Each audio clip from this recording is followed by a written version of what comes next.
You ever feel like economics is just a totally different language, full of charts and words that don't make any sense? Well, what if I told you that the biggest economic debates in history are actually happening inside your head, every single day? We're about to see just how those huge ideas shape your smallest choices. So let's meet Alex. She's a high school student, and like a lot of us, she's just trying to get through her day. School, friends, maybe make a little cash at her part-time job. She has absolutely no idea she's a walking, talking economic experiment. Because here's the thing. Every single choice she makes, from buying a snack to clocking in for work, is basically a vote in this massive, centuries-old debate about how the world should actually run. And by the time we're done here, you're going to see where you stand, too. So what side are you on? And the first battlefield in this huge economic showdown? A coffee shop.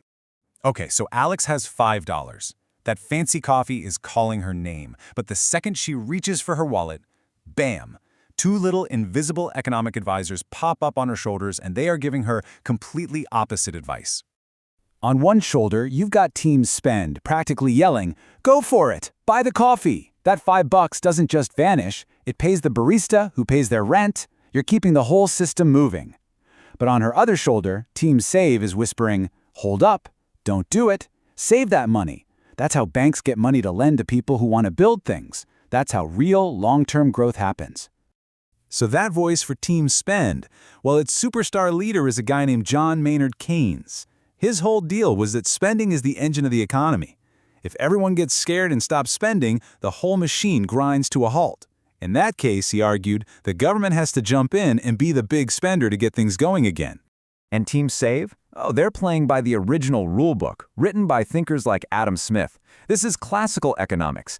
They see the economy as this beautiful, self-regulating machine. If you try to meddle with it, you're just going to break it. They believe in the invisible hand, the idea that millions of people just doing what's best for themselves accidentally creates a perfect market. Their motto? Laissez-faire. Just let it be. Of course, Alex's choice isn't just about these giant theories. It also gets really personal with an idea called marginal utility. All that means is the satisfaction you get from one more of something. Think about it. That first coffee of the day? It's amazing. But a second one right after? Maybe not as good.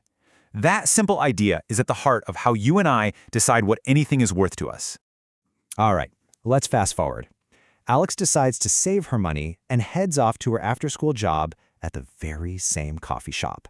So now the debate shifts from what she buys to the value of her work. And to understand this part, we have to bring in a totally different thinker, a really big one, Karl Marx. He looked at the world of work and he didn't see some perfectly balanced machine. For him, the most important thing to know is that value doesn't just come from supply and demand. It comes from human effort. And that leads to his huge idea, surplus value. Let's say during her shift, Alex sells $500 worth of coffee and pastries. At the end of the day, she gets paid $80. Marx would look at that and ask a really simple question. Where did the other $420 go? He called that surplus value, and he argued it was the profit taken from the worker's labor, which then becomes the owner's profit. But Alex's boss probably isn't thinking about Marx. Her brain is also running on these different economic theories. A supply-side thinker would say, hey, if the government cuts my taxes, I can afford that new espresso machine and hire somebody else. A Keynesian boss might think, well, if my customers and my own employees have more money in their pockets, they'll buy more coffee, and my business will do great. And a pure classical economist? They might just say, look, supply and demand set the wage. The market knows best. Okay, so we've seen this whole debate play out in Alex's wallet and at her job. Now, let's pull the camera way back and see how it works for the entire country. So while Alex is cleaning the counter, the TV in the corner's on the news. You've got these politicians just going at it. One is screaming about tax cuts. Another is demanding more government spending. And then it hits Alex. This is the exact same debate she was having with herself over a $5 coffee. But now it's about billions of dollars and millions of jobs. And that big political fight? It really just boils down to two different blueprints. You have the Keynesian school. Their goal is to boost demand, what people are spending. Their main tool is government spending, hoping it creates a multiplier effect. Then you have the supply-side school. They want to boost supply, what companies are making. Their main tool is tax cuts, thinking people and businesses will invest that extra money.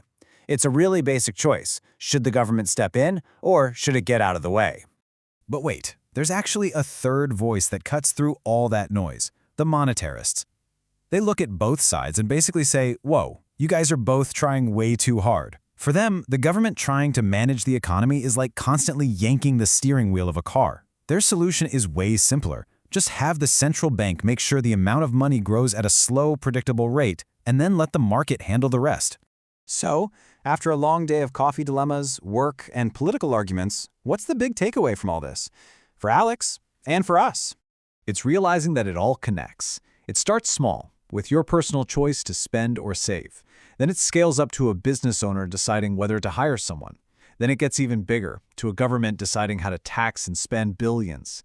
Every single one of these steps is being guided by these huge, competing economic ideas.